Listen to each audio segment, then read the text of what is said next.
ici consiste à accueillir et à accompagner les familles et les personnes qui sont en difficulté. Alors nous venons à tour de rôle plusieurs fois par semaine pour seconder un petit peu les pères et en même temps être au service des familles. Comme petite sœur de l'Assomption, c'est vrai que c'est important parce que on nous a demandé de venir ici pour travailler avec les pères. Et je crois que ça c'est important. Et aussi avec beaucoup de bénévoles et quelques salariés qui sont là aussi. Et c'est ensemble qu'on essaye de vivre cette vie de famille ici sur le bateau pour tous ces gens qui sont en difficulté et qui retrouvent progressivement un bonheur de vivre. C'est vraiment ça que nous souhaitons. À l'hébergement. Alors, en attendant d'abord retirons un peu par Bonjour, je suis le père Willy Aguige, religieux ascensionniste, et en vivant ici en communauté sur le bateau Gesser. Nous sommes 4 frères vivant ici sur le bateau Gesser à Conflans-Sainte-Honorine. Nous sommes ici depuis des années. Moi, je suis ici au bateau depuis 5 ans, depuis l'année 2005, mais je fréquente le bateau depuis 10 ans. Et notre mission ici, c'est l'accueil des gens sans domicile, des étrangers, des immigrants. C'est vaste le travail ici. Donc je viens sur le bateau en tant que bénévole pour accueillir des personnes qui viennent soit à la banque alimentaire, soit venir chercher un petit peu de réconfort, parler, simplement parler. Et donc c'est un moment d'échange.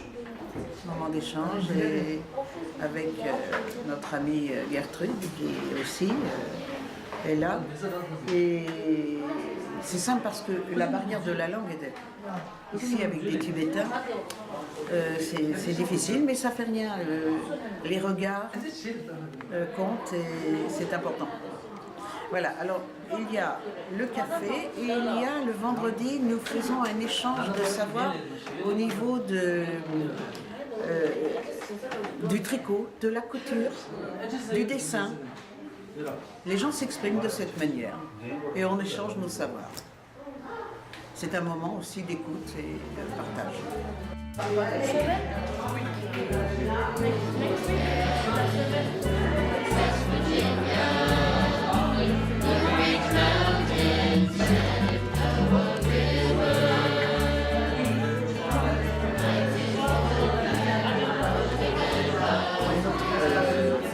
Que j'occupe, c'est de l'aide aux devoirs parce que le bateau a accueilli à un moment donné beaucoup de familles. Il y avait des enfants scolarisés mais qui ne connaissaient pas le français et surtout en primaire, il fallait les aider à acquérir le français. Alors nous sommes une dizaine à nous répartir sur les 5 jours de la semaine. Et nous passons 1 ou 2 heures selon pour les aider à faire leurs devoirs. Voilà, c'est intéressant parce que nous avons aussi le contact avec les familles pour les aider dans la prise en charge de l'enfant, d'enseigner, rencontrer les enseignants. Vous faites ça en même temps que avec les petites sœurs de l'Assomption? Alors, une a fait aussi de l'aide aux devoirs, mais les petites sœurs ont choisi, l'une a fait de l'alphabétisation, elle a retrouvé les jeunes, les plus âgés, plutôt les adultes, et voilà, il y a un certain nombre de personnes qui font de l'alphabétisation. Bonjour, docteur Jean-François Bacot. Je fais partie d'une association qui s'appelle ERA, Empathie Réseau Action. Nous sommes plusieurs médecins à venir ici sur la péniche depuis quelques temps pour, une fois par mois, aider les Tibétains. Je suis accompagné du docteur Aurélie Delobel, de Jean-Louis Mionnet, kinésithérapeute, et d'Antoine, qui est infirmier. Aujourd'hui, ils ne sont pas là, nous sommes 2. Notre objectif est d'aider les Tibétains tout d'abord au niveau médical dans leurs problématiques actuelles, et deuxièmement, nous essayons d'aller un petit peu plus loin en faisant un petit questionnaire de 9 questions pour savoir quelles sont leurs origines, d'où viennent-ils, quelles sont leurs problématiques, comment les réinsérer dans cette société française où ils sont arrivés. Je suis docteur Aurélie Delobel, je suis moi aussi membre d'ERA. Au sein du bateau, on intervient depuis quelques mois, tous les mois. On essaie tout particulièrement, étant médecin-femme, de s'intéresser à la médecine gynécologique, aux problèmes purement des femmes. Et pour ça, on essaie de mettre en place un questionnaire traduit en tibétain, parce que c'est aussi des questions un peu délicates à aborder. Et puis notre but aussi est de sûrement réaliser une petite information sur la contraception, également sur tous les problèmes purement gynécologiques et comment les prendre en charge. Voilà.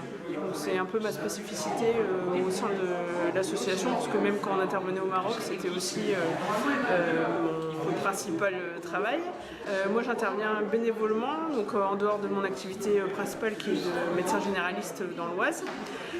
Et donc j'interviens sur mes jours de repos, tout comme mes autres collègues, en fonction de nos plannings. C'est pas toujours facile d'intégrer tout ça, mais on vient avec plaisir tous les mois.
Bon appétit à tous.